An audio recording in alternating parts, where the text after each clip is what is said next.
আসসালামু আলাইকুম। আজকের আপডেট অ্যালবার্টা অপরচুনিটি স্ট্রিম নিয়ে। আপনারা জানেন অ্যালবার্টা অপরচুনিটি স্ট্রিম 2024-এর অর্থাৎ এই বছরের ফেব্রুয়ারির 15 তারিখে টেম্পোরারিলি পজ করা হয়েছিল সমস্ত ইনটেক।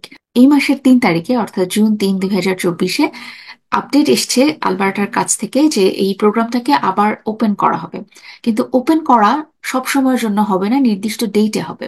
এই আপডেটটাই আপনাদের সাথে একটু শেয়ার করছি।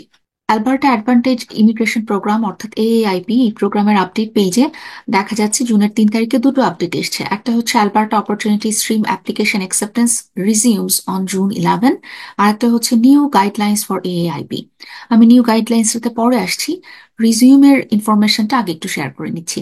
এখানে বলা আছে the Alberta opportunity stream will resume accepting applications on June 11 under new guidelines.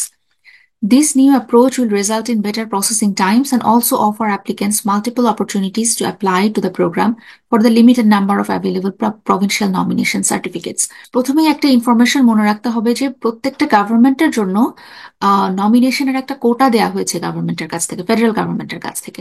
So অ্যালবার্টার জন্য এই কোটাটা 9,700 সামথিং। তো অ্যালবার্টা চাইলেও এর চাইতে বেশি অ্যাপ্লিকেন্টকে ইনটেক করতে পারবে না। তো এটা মাথায় রেখে অ্যালবার্টা গভর্নমেন্ট একটা নতুন নিয়মে আর একটু স্ট্রিম লাইন্ড ওয়েতে অ্যাপ্লিকেশনটা ইনটেক করার সিদ্ধান্ত নিয়েছে। আমি ইম্পর্টেন্ট ফ্যাক্টস গুলো একটু পড়ে শোনাচ্ছি। Applications will be accepted on 7 dates for the remainder of 2024, one per month. Each month, a specific number of applications will be accepted. When that target is reached, no further applications will be accepted until the next date. Alberta গভর্নমেন্টের আগে যেরকম নিয়ম ছিল যে যখনই আমরা eligible হতাম, কেউ অ্যালবার্টা থেকে পড়াশোনা করে যারা 6 মাস কাজ করে ফেলেছে সেম ফিল্ডে, অথবা অ্যালবার্টাতে একটা এলএমআই অ্যাপ্রুভ জব অফার নিয়ে যারা এসছে, 1 বছরের এক্সপিরিয়েন্স আছে, তারা যে কোনো সময়ই তাদের অ্যাপ্লিকেশন অ্যালবার্টা অপরচুনিটি স্ট্রিমে সাবমিট করতে পারতেন। এখন থেকে ব্যাপারটা আর সেরকম হচ্ছে না। এখন ওরা 7টা ডেট, রিমাইন্ডার 7 মাসের জন্য, অর্থাৎ June, July, August, September, October, November, December, এই 7 মাসে 7টা স্পেসিফিক ডেট দিয়ে দিচ্ছে যে এই ডেটেই ওরা শুধু অ্যাপ্লিকেশন একসেপ্ট করবে, এবং কোটা ফুলফিল হওয়া মাত্র অ্যাপ্লিকেশনের উইন্ডোটা ক্লোজ হয়ে যাবে। তো এই ডেটগুলো কি, এটা আমরা দেখতে পাবো আসলে গাইডলাইন্স এর অংশটাতে। তো এখানে বলা আছে কোন কোন প্রোগ্রামের জন্য এই গাইডলাইনটা, নতুন গাইডলাইনটা প্রযোজ্য হবে।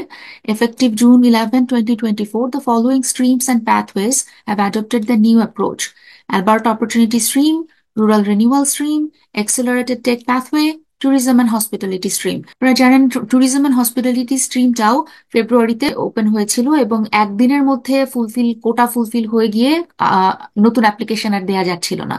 সো সিমিলার কেস এখন হতে যাচ্ছে বাকি 3টা প্রোগ্রামের জন্য, অর্থাৎ Alberta opportunity stream, rural renewal stream এবং এক্সেলারেটেড টেক প্যাথওয়ে।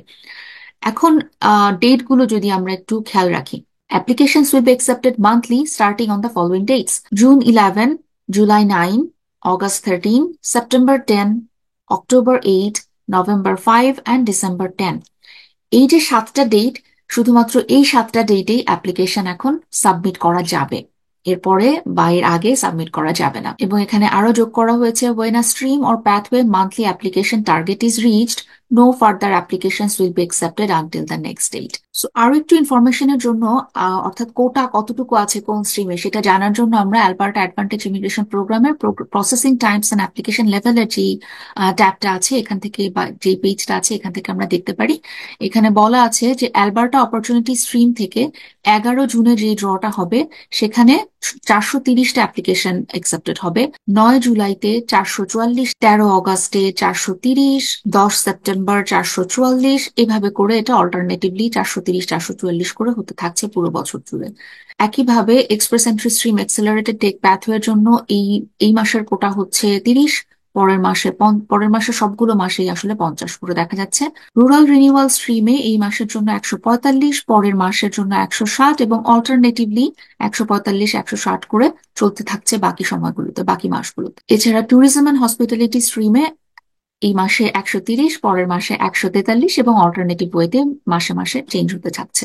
এই হচ্ছে মোটামুটি একটা আইডিয়া। সো যারা অলরেডি এলিজিবল, আপনারা জানেন যে আপনাদের 1 বছরের কাজের এক্সপিরিয়েন্স আছে, এবং অ্যালবার্টা এলএমআই অ্যাপ্রুভ জব নিয়ে আপনারা এসেছেন, অথবা অ্যালবার্টা থেকে পড়াশোনা শেষ করেছেন এবং 6 মাসের কাজ রেলেভেন্ট ফিল্ডে হয়ে গেছে, এবং বাকি যেই এমপ্লয়ারের শর্তগুলো পূরণ করতে হয় সেগুলো এমপ্লয়ার শর্ত পূরণ করছে এবং রাজি আছে আপনাকে সাপোর্ট করতে, এই সিচুয়েশনে যারা আছেন তাদের জন্য রেকমেন্ডেশন হচ্ছে, এবং স্ট্রং রেকমেন্ডেশন হচ্ছে, যে ডকুমেন্টেশন যা যা সাবমিট করতে হয় সেটার প্রত্যেকটা ডকুমেন্টেশন রেডি করে রাখুন, যাতে করে 11 জুন যখন প্রোগ্রামটা ওপেন হবে, সাবমিশন ওপেন হবে, তখন আপনারা খুব কুইকলি সাবমিট করে ফেলতে পারেন আপনাদের অ্যাপ্লিকেশন। আপনারা চাইলে ফর্মের ইনফরমেশন গুলো কি কি আছে, কি কি ইনফরমেশন আপনাকে দিতে হবে, এটা দেখে নিতে পারেন, টুকে রাখতে পারেন। সমস্ত ডকুমেন্টেশনের নামগুলো, কোনটা আপনার ইসি এর কপি, কোনটা আপনার একাডেমিকের বাকি কপিগুলো, ট্রান্সক্রিপ্ট বা সার্টিফিকেট আছে, আইএস এর কপি, সবগুলোর নাম আলাদা আলাদা করে সুন্দর করে দিয়ে একটা ফোল্ডার তৈরি করে রাখুন, যাতে করে যখনই ওরা ওপেন করে 11 জুনে আপনারা ইমিডিয়েটলি সাবমিট করে দিতে পারেন অ্যাপ্লিকেশন। সময় যেন নষ্ট না হয়, বিকজ আপনারা বুঝতেই পারছেন যে 430 খুব কম। অ্যালবার্টাতে হাজার হাজার মানুষ আসলে অপেক্ষা করছে এই স্ট্রিমটার জন্য। একটা আশার ব্যাপার হচ্ছে যে 430-এর কোটায় আপনি যদি এই মাসে ঢুকতে না পারেন, আপনার জন্য পরবর্তী মাসে ঢোকার সুযোগ আছে। এখানে আগের পেজে বলা আছে যে বছরের শেষ পর্যন্ত যতগুলো ওপেনিং, যতগুলো ডেটে ওপেন হবে, প্রত্যেকবারই আপনি অ্যাপ্লিকেশন সাবমিট করার জন্য এলিজিবল থাকবেন বা করতে পারবেন। কিন্তু চেষ্টা তো করা উচিত যাতে মিস না হয়ে যায়, এবং প্রথমবার মিস হয়ে গেলে পরের বারেরটা যে আপনি ধরতে পারবেনই এরকমও কোনো গ্যারান্টি নাই। সেই জন্যই খুব তাড়াতাড়ি, খুব ফাস্ট অ্যাপ্লিকেশনটা সাবমিট করার জন্য যা যা ডকুমেন্টেশন ইনফরমেশন আপনার হাতের কাছে রাখা দরকার সেগুলো রেডি রাখুন, যাতে করে 11 জুন ওপেন হওয়া মাত্র আপনি আপনার অ্যাপ্লিকেশন সাবমিট করতে পারেন। এই অ্যাপ্লিকেশনের প্রিপারেশনের জন্য কোনো সহযোগিতার দরকার হলে বা কোনো কনফিউশন থাকলে নির্দ্বিধায় এমজিকে সাথে যোগাযোগ করতে পারেন। আপনার আরসিআইসি হিসেবে প্রিপারেশনটা কিভাবে নিলে আপনি সাকসেসফুলি অ্যাপ্লিকেশন সাবমিট করতে পারবেন, সেই বিষয়ে গাইডলাইন দিতে পারবো। এছাড়া অ্যাপ্লিকেশন সাবমিট করার জন্য কোনো সহযোগিতা যদি দরকার হয়, সেখানেও আপনার আরসিআইসি হিসেবে আমি আপনার অ্যাপ্লিকেশন সাবমিট করে দিতে পারবো। ভালো থাকবেন। আল্লাহ হাফেজ।